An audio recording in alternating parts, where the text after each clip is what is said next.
Nosotros estamos estudiando el libro de Génesis, estudiamos todo el capítulo 1 del Génesis y siempre repetimos cosas porque repitiéndose es como las cosas uno se la graban y verdaderamente recuerdan lo que dijimos, gran error de la gente que no entiende la Biblia. Recuérdense que dijimos que la Biblia no es un libro de ¿qué? ¿Se recuerdan? De datos, se lo aprendieron bien. La Biblia no es un libro de datos. Lo repito por tercera vez, la Biblia no es un libro de datos. ¿Qué cosa es un libro de datos? Un libro de datos es un lugar donde tú vas a buscar información. Tú no vas a la Biblia a buscar información. Si tú vas a la Biblia a buscar información, tú ni vas a entender la Biblia, ni vas a recibir el mensaje de Dios. Vuelvo a repetir por cuarta vez. La Biblia no es un libro de datos. ¿Qué cosa es la Biblia? La Biblia es la visión espiritual de nuestra vida y de la historia desde el punto de vista de Dios. Punto. No es un mito, no es una fábula, no es un cuento.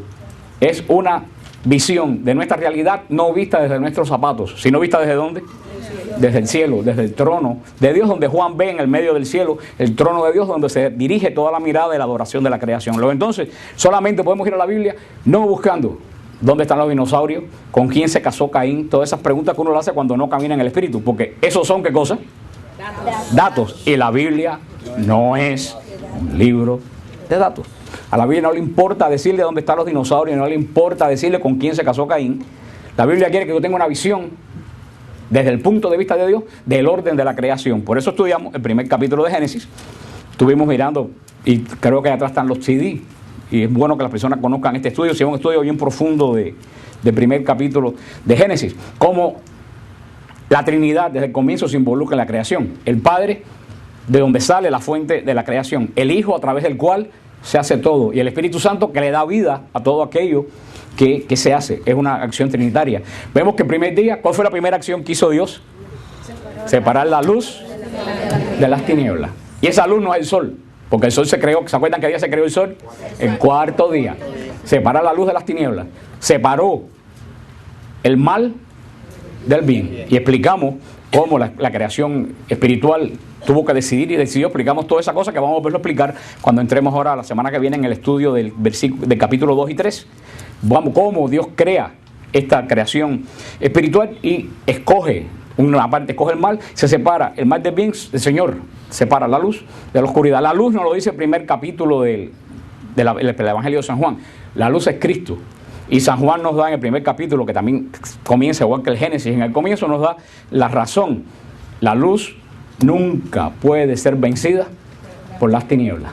Ese tiene que ser el principio de toda nuestra vida. Así comienza este estudio de la creación, no visto desde el punto de vista científico y que no se opone a la ciencia, sino que es la visión dada ¿de quién? De Dios. De Dios. Vemos cómo Dios prepara esta creación como alguien que hace una casa. Primero mide el espacio, después hace la casa y después la va amueblando. Por eso vemos cómo va creando todo a partir de qué surge todo lo creado del agua. Del agua surge la vida. Todo tiene conexión con el Nuevo Testamento. Nosotros, ¿dónde recibimos la vida? En las aguas del bautismo. Toda la vida nace en el agua. Cómo el Señor va amueblando su casa a partir del agua por los anfibios hasta todas las plantas. Cómo el Señor crea a las bestias y el hombre. ¿Qué día? El sexto día. Cómo Dios crea a las bestias y el hombre el mismo día. Pero se recuerdan lo que hablamos la semana pasada. El hombre está creado más que para el sexto día. El sexto día, ¿qué cosa es el sexto día? Día de trabajo. Ahí están creadas las bestias y el hombre. Nosotros vamos más allá. Nosotros no estamos creados para el sexto día. Nosotros estamos creados para qué día. ¿Para qué día? Para el séptimo día. El hombre se crea para el séptimo día. ¿Para qué se crea el hombre? Para adorar. El séptimo día es el día de la adoración. El hombre no está creado para trabajar como un animal todos los días de la semana. El hombre está creado para trabajar y para adorar. El hombre es el único ser de toda la creación que tiene capacidad de reconocer a Dios y de adorar a Dios. Por eso, en el sexto día, cuando Dios crea las bestias y el hombre que todos estamos trabajando, Dios le da una bendición especial al hombre. Sean fecundos y llenen la tierra. Esa es la gran bendición, la fecundidad. Por eso, mucha gente, después vamos a ver cuando veamos el capítulo 2, mucha gente piensa que el pecado de Adán y Eva fue el sexo. Nada que ver con eso. El sexo es bendecido por Dios dentro del orden de Dios, porque se lo dice: fecunden la tierra, o sea, engendren hijos. ¿Y cómo es la primera orden que le da el Señor al hombre, engendra hijos, crea la tierra, el demonio ya sabe desde el primer comienzo que tiene que atentar contra algo. ¿Contra qué? Contra la vida y contra la familia. Porque toda la creación de adoradores nace ¿de qué? De una familia. En la familia es donde se da la adoración. Y por eso el demonio, créanme hermano, una familia donde no se adore a Dios, esa familia el domingo en la iglesia no va a adorar a Dios. Una familia donde los hijos no vean a los padres orar, esos hijos nunca van a orar. Y pasará como una vez pasó una muchachita que estaba llorando cuando yo en otra parroquia que nosotros íbamos, y la muchachita le dije, ¿qué te pasa que estás llorando? Y dice, ora por mi papá porque ellos me traen, me dejan en la puerta de la iglesia y se van y me recogen después. Esos padres hacen más que otros, le querían dar instrucción a los niños, pero no recibían instrucción. ¿Cómo te lo voy a decir? Lo dijo, no bebas bebidas alcohólicas si tienes el refrigerador lleno de cerveza. Nadie da lo que no tiene. Por eso la adoración comienza en familia. Y como el demonio sabe eso, lo primero que está tocando es que en la familia no se ore. Por eso es que dice ese principio, familia que ora unida, permanece unida. ¿De qué vale dar a tu hijo carreras? Darle un carro del año, darle mucho dinero para que tu hijo se pierda en la droga y se pierda en 400 cosas. Como le dije que en un libro que yo leí que decía, este señor, trabajé toda mi vida para mi hijo, me di cuenta que al final ya no tenía hijo. Porque lo había perdido. Aunque crean que no, todo esto está relacionado con el Génesis. Porque el Señor da esa orden en el séptimo día. Crezcan, multipliquen y llenen la tierra. Y el séptimo día, ¿qué es lo que dice que hizo el Señor? Descansa, bendice y santifica. Dijimos que los judíos, ¿se acuerdan qué le pasó a los judíos? Los judíos se desenfocaron. ¿Se recuerdan que hablamos de eso? La ley se la dio el Señor, ¿para qué? Para llevarlos a ¿quién? A Dios. Sin embargo, los judíos, ¿cuál era la meta de la ley? El final de la ley, Dios. Sin embargo, los judíos, en vez de enfocarse en Dios, ¿en quién se enfocaron? En la ley. Y ahí fue donde se desenfocó todo. Perdieron el objetivo. Seguían la línea, pero no tenían final. Como todo esto nos enredaron, el Señor el sábado dice que descansa, pero dice que santifica y bendice. Y bendice. Ellos se olvidaron de la santificación y la bendición y se enfocaron en ¿qué cosa? En el descanso. Y el descanso no es para el descanso es simplemente que Dios está diciendo que Él terminó de crear. En el sexto día, cuando crea las bestias y crea al hombre, que es el hombre, que es la corona de la creación, Dios termina de crear. De ahí en adelante, ¿quiénes tienen que seguir creando? Nosotros. Dios termina su obra en el sexto día y nos las entrega a nosotros. De ahí en adelante, lo que sucede en el mundo no es responsabilidad de Dios, es responsabilidad del hombre. Imagínense que ustedes hacen un negocio, trabajan toda la vida en un negocio y tienen un negocio floreciente, un negocio que da dinero, un negocio, tremendo negocio, y se deciden retirarse y se lo entregan al hijo. Y a los 4 meses el negocio quiebra. ¿De quién quebró el negocio? El hijo. ¿Cómo se lo entregó el padre? Floreciente. Eso es lo que pasó. El Señor terminó la creación 7 veces buena y nos las dio y la bendijo y la santificó. De ahí en adelante el Señor descansa. Quiere decir, si el Señor descansa, ¿quiénes tienen que trabajar? Nosotros. Tenemos que fructificar lo que el Señor nos dio. Y eso lo que quiere decir descansó. No quiere decir que tenemos que pasarlo el séptimo día o el octavo día, como celebramos nosotros el domingo, así, como hacen los judíos. Que para los judíos, el día de descanso se convirtió en el día de más trabajo. A pesar que no hacen nada, trabajan más, porque los que hemos estado en Israel, ¿quiénes de aquí han ido conmigo a Israel? Todos los que han ido a Israel conmigo en las veces anteriores, sabe la angustia para el judío que es el sábado. El judío no puede crear nada el sábado. Tan es así que no puede encender la electricidad, porque el levantar la pestaña esa de la electricidad es crear luz. Entonces ellos tienen que dejar las luces prendidas desde el viernes. No pueden cocinar porque no pueden prender el fogón o la estufa, porque eso es crear calor. No pueden apretar el botón del ascensor, porque eso es crear la llamada del... Entonces el día de ellos, el día de descanso, se convirtió en ¿qué cosa? En un día de triple trabajo. Lo que yo les decía, se desenfocaron de Dios y se enfocaron en ellos mismos. Y se olvidaron que no solo es el día que Dios descansa, porque nosotros tenemos que empezar a trabajar, pero Dios hace 2 obras el sábado. El Shabbat, que no es el día sábado, el Shabbat. ¿Qué hace Dios? Bendice y santifica. Por eso nosotros trabajamos 6 días de la semana, pero no somos animales, no somos bestias para trabajar 7 días. Trabajamos 6 días, pero el séptimo día nosotros dejamos que Dios nos bendiga y nos santifique. ¿Cómo? A través del día de adoración. ¿Y cuál es la adoración única que dejó el Señor? La Eucaristía. El Señor dijo, todos los domingos reúnanse y estudian la Biblia. El Señor, en ningún lugar el Señor dijo eso. Diga, vayan y prediquen, ¿hasta dónde? Hasta los confines de la tierra, pero no que prediquen el domingo. El Señor dijo que toquemos pandereta y cantemos el domingo. No. La única orden que el Señor da es haced esto en memorial mío. La Eucaristía es el único culto de adoración que el Señor deja. Y dice San Pablo, ¿hasta cuándo? Anunciamos tu muerte, proclamamos tu resurrección hasta que vuelvas. Por eso estamos creados para adorar. Y hoy en día también el demonio se ha enfocado en que el hombre deje el día de domingo, el día de la adoración, el séptimo día, si comenzamos por el lunes, y se devuelve el domingo, ¿qué cosa? Un día de trabajo. No un día en que recordamos el pacto que Dios tiene con nosotros, sino un día como otro cualquiera, donde hacemos trabajo de la casa, donde vamos a mueble, donde compramos, y estamos profanando, estamos olvidando que Dios santifica y bendice. Curiosamente, cuando comienza el Shabbat en Israel, lo que hemos estado en Israel, ¿saben? Lo primero, cuando comienza el Shabbat, ¿qué es lo que hacen los judíos? Prenden vela. Tú ves, todo el mundo prende vela cuando comienza el Shabbat. Porque todo judío comienza el sábado haciendo lo que Dios hizo el primer día de la creación, separando la luz de las tinieblas. Y no es un gesto simbólico. Ellos se recuerdan que ellos en su vida tienen que separar la luz de las tinieblas. Así como nosotros en misa, antes de comenzar la misa que se hace, se prenden las velas. Y fíjate, las velas del altar parece que no son importantes, pero que se le olvida al sacristán encender las luces. Se forma una tragedia en la iglesia, todo el mundo empieza a hacer señas. Porque saben que si la misa empezó y las velas no están encendidas, algo no anda. Y es que eso lo tenemos en los genes de los judíos, que toda acción de oración tiene que comenzar separando y recordándonos que tenemos que separar la luz de las tinieblas. ¿Y con qué comienza? ¿Con qué comienza el Shabbat en el pueblo hebreo? Con la oración de bendición. Y con la copa de vino que recuerda la santificación y el pan sin levadura. Hermano, lo que nosotros hacemos el octavo día. Y más todavía un poco más allá, que es lo que vamos a empezar a ver la semana que viene. Ustedes saben cómo se dice matrimonio en hebreo, Kidushin. Kidushin. Y Kidushin viene de Kidush, que quiere decir bendición. Matrimonio quiere decir bendición, porque es el pacto que Dios hace con el primer hombre y la primera mujer. Los bendice y los santifica. Los bendice y los santifica. Por eso también se llama matrimonio. Vamos a ver cómo el pacto de estos primeros padres, Adán y Eva, se hace precisamente este día de Shabbat. Y cómo vamos a ver que en este día de Shabbat ocurre todo, inclusive todas las desgracias que ocurren, que cuenta el capítulo 3, y vemos cómo esta creación, especialmente 7 veces buena, se volvió lo que estamos viendo hoy en día. Y en el capítulo 2 y el 3 está la respuesta de la que nos hacemos continuamente. ¿Por qué, si Dios es bueno, el mal existe en el mundo? Y vamos a ver que cuando uno dice, ¿por qué Dios me hace esto a mí? Eso mismo lo dijeron Adán y Eva.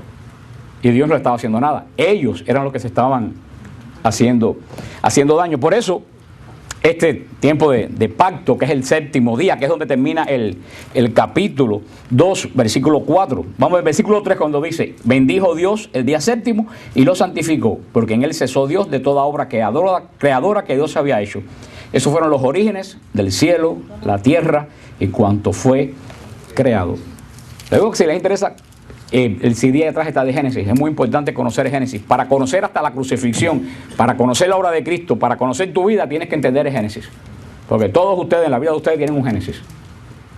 Y todos ustedes tienen un árbol con la fruta prohibida. Todos ustedes tienen un ángel vestido de un ángel, de un demonio disfrazado de ángel. Todos ustedes tienen que decidir en qué hago la voluntad de Dios o hago mi voluntad. Es importante conocer la creación para poder entender el plan de Dios y conocer toda la Biblia. Se va a basar en estos 3 primeros capítulos de Génesis. Por eso son los 3 capítulos que menos se entienden de toda la Biblia. Y por eso que nadie los explica. Y por eso que hace 10 años aquí no se explicaban, ahora lo estamos explicando.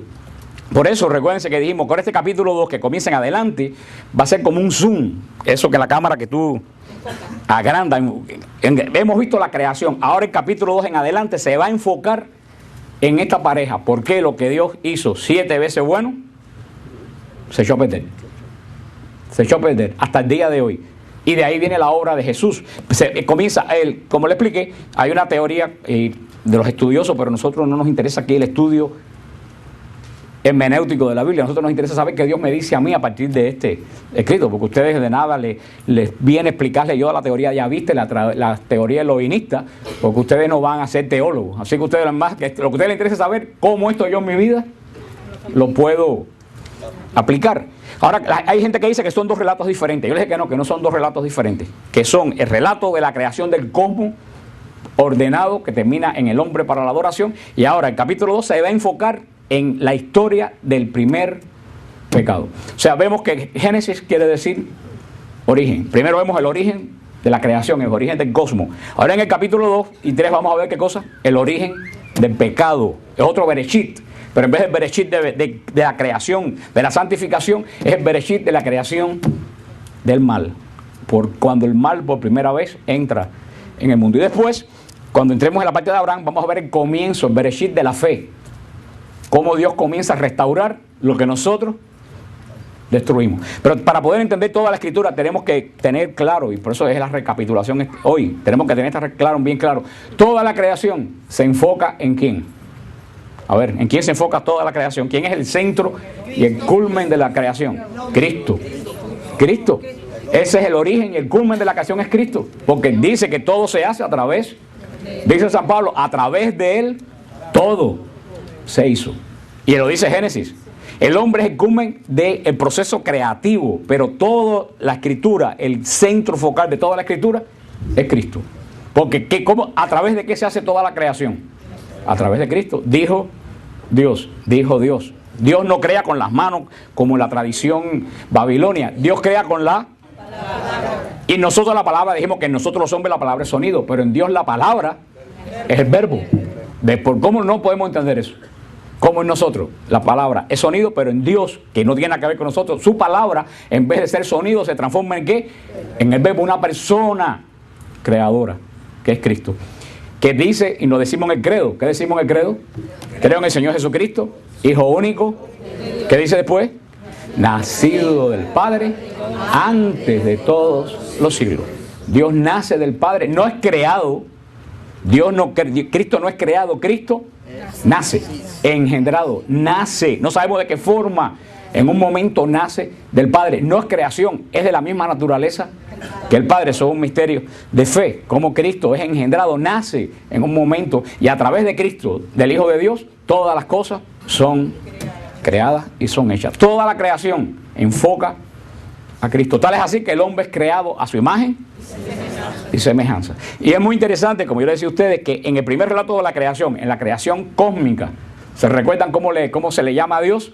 Elohim, el Altísimo, se le llama a Dios. Pero cuando empieza el relato del hombre, ya no se le llama Elohim, se le llama Yahvé Elohim. Yahvé Elohim, yo soy el que soy. Porque nosotros somos creados a su imagen y semejanza. Dice en Génesis, vamos a entenderlo en el capítulo 2 cuando comencemos el capítulo 2, pero para poder entender la escritura tenemos que saber que tanto Génesis como todos los libros de la Biblia, tanto del Nuevo como el Antiguo Testamento, enfocan y apuntan ¿a quién? A Cristo, a través del cual todo fue hecho, que San Pablo llama primogénito de la creación. Y tenemos que tener cuidado porque nosotros entendemos mal las palabras y pensamos que primogénito quiere decir primero. Primogénito, cuando estudiamos los hijos supuestos, entre comillas, que dicen los protestantes, hijo de María, se recuerda, dijimos que primogénito no quiere decir primero. Primogénito quiere decir consagrado a Dios, que pertenece totalmente a Dios. Porque, ¿qué cosa es primogénito? El primer hijo varón que nacía en Israel. El primer hijo varón que nacía en Israel se consagraba a Dios. La mujer cuando pare un hijo varón por primera vez, ¿sabe si va a tener más hijos? Pero ese hijo primogénito, aunque no tenga más hijos, ese primer hijo varón que nació es primogénito, el primer varón concebido. Por eso cuando dice que Cristo es el primogénito de la creación, no quiere decir que es el primer creado, sino que es el consagrado de Dios, el primer hijo de Dios consagrado de toda la creación. Nosotros vamos a ser después primogénitos, pero vamos a ser primogénitos a través de ¿qué? A través del bautismo. A través del bautismo. Pues por eso Cristo es el primero de los primogénitos de la creación y a través de él todo fue hecho. Por eso todos los libros de la Biblia, vamos a ver el Éxodo, Levítico, todos los libros de la Biblia se enfocan en la segunda persona de la Trinidad. Y si ustedes han visto ese cuadro tan hermoso de la Trinidad, que son 3 ángeles sentados en una mesa, ¿ustedes no lo han visto? Que es un ícono que un día lo consiguiéramos grande para explicarlo, porque los íconos hablan, nos dicen. Si ustedes, esos 3 ángeles que están sentados alrededor de la mesa representan a la Trinidad, Padre, Hijo y Espíritu Santo. Sin embargo, el pintor, que conoce muy bien la teología, la mesa donde están sentados los 3 simboliza la creación. y vemos que la tienen puesta la mano sobre la mesa el Hijo y el Espíritu Santo. El tercer ángel no toca la mesa. ¿Qué es lo que quiere decir? El Padre no se mezcla con la creación. El Padre trabaja con la creación a través del Hijo y a través del Espíritu Santo. A través del Hijo, redimiendo y dando la creación, y a través del Espíritu Santo, santificando la creación tal como el primer día. Pero el Padre es el que se mantiene lejos de la creación, porque a Él es el que va toda la adoración y toda la gloria de toda la creación. A pesar que el Padre, el Hijo y el Espíritu Santo son tres divinas personas que forman un solo Dios. Y para que no haya confusión, le decía, y se repetía la semana pasada, hay testigos de Jehová, eso dice, bueno, Cristo dice que el Padre es superior a mí. Entonces Cristo no es Dios, porque el Padre es superior a Cristo. Eso lo dicen los testigos de Jehová y lo dice Cristo, el Padre está superior a mí. Yo le ponía el ejemplo, se lo repetí la semana pasada. En mi casa, cuando yo era muchacho, mi papá era superior a mí. Mi papá mandaba y ¿qué hacía yo? Y más vale que obedeciera. Pero que mi papá fuera superior a mí, ¿lo hacía él más humano que yo? Era humano exactamente igual que yo. Porque era superior a mí, porque tenía el poder de mandar sobre mí. Cristo y el Padre son de la misma naturaleza divina, solamente que uno es el centro del orden y superior al otro en cuanto a orden, pero los dos siguen siendo de naturaleza divina, tal como mi papá y yo éramos de naturaleza humana, pero un problema de orden, él era superior a mí. ¿Usted entiende cuando dice Cristo, el Padre es superior a mí? Porque no puede mandar el Padre, el Hijo y el Espíritu Santo, entonces fuera un caos, donde mandan tres personas diferentes. Por eso toda la Trinidad se enfoca, emana las órdenes a través del Padre, se ejecutan a través del Hijo y el Espíritu Santo, pero forman un solo Dios verdadero. Lo que es de uno es de los tres. Es un misterio que no podemos entender, que solamente podemos adorar. Pero este misterio se revela a través de la creación.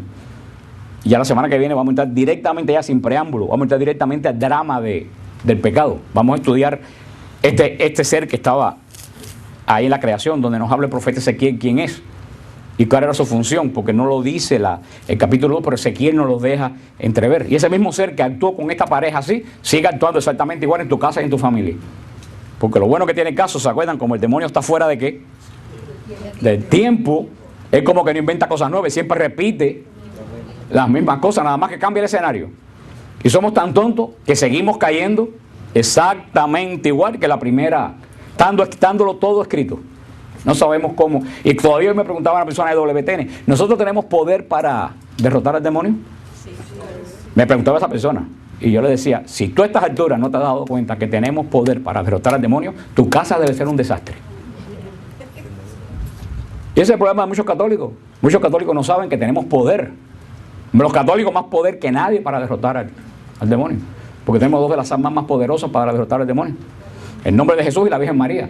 El demonio detesta profundamente a la Virgen María. Su soberbia no le permite reconocer que una muchacha de 14 años le dijo, a ti no te sirvo ni tengo nada que ver contigo. Pero nosotros tenemos ese poder y la Biblia, este capítulo de Génesis, nos va a revelar toda esta estructura del primer tiempo, de la primera creación, porque recuérdense, ya ha terminado el tiempo que me queda, recuérdense lo que le decíamos, ¿de qué sirve la creación si no hay gente que se den cuenta de que la creación existe? Si tú haces una casa en un lugar donde nadie va, ni nadie nunca la visita, ni nadie nunca la ha visto, ¿de qué te vale tener la casa ahí? ¿Verdad? La creación sin el hombre no hubiera existido, porque nosotros somos los únicos que podemos percibir que la creación existe.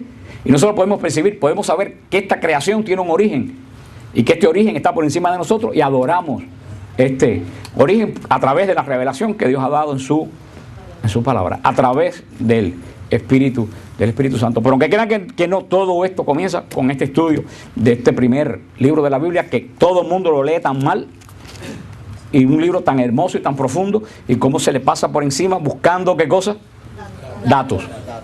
Datos, en vez de decir qué Dios me está diciendo, que la creación tiene un orden, que Él hizo la creación ordenada y buena, y que esa creación ordenada y buena en un momento se desordenó. Y Cristo comenzó el orden de la creación, pero no lo ha terminado. Cristo termina el orden de la creación cuando retorne en gloria. Pero mientras Cristo retorne en gloria, nosotros somos los que tenemos que poner el orden en la creación. Y muchas veces nosotros, en vez de ponernos en el bando de Dios, de la luz, nos ponemos en el bando de la oscuridad. Y después decimos, ¿por qué Dios me hace esto a mí? ¿Cómo que Dios te hace si tú no estás en el bando de Dios? Y eso es lo que termina el Apocalipsis diciendo que comience Génesis. Lo que termina el Apocalipsis es la batalla de las luces contra las tinieblas. Y el vencimiento de las tinieblas por la luz.